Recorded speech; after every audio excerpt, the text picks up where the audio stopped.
Hey friends, welcome back to the studio. Dartform 1.0.1 is here. Other than the bug fixes, this release introduces a new feature, Dartform AI. So if you're building Flutter apps with Serverpod, you already know how the stack works, but you also know how every new project starts.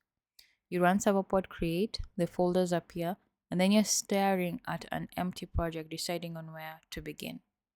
It's not the code that slows us down, it's all the crucial decisions we have to make before we write a single line of it. What models do we need? What fields?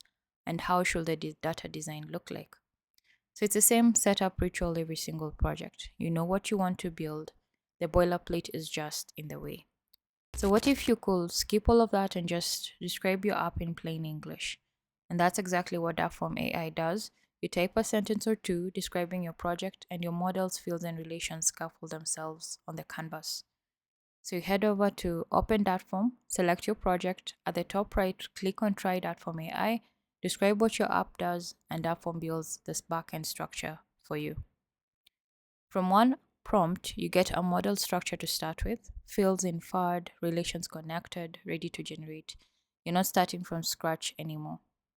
So Dartform AI gives you your models and fields, your relations, and a scaffold that's ready to run through Serverpod code generation, all from a prompt.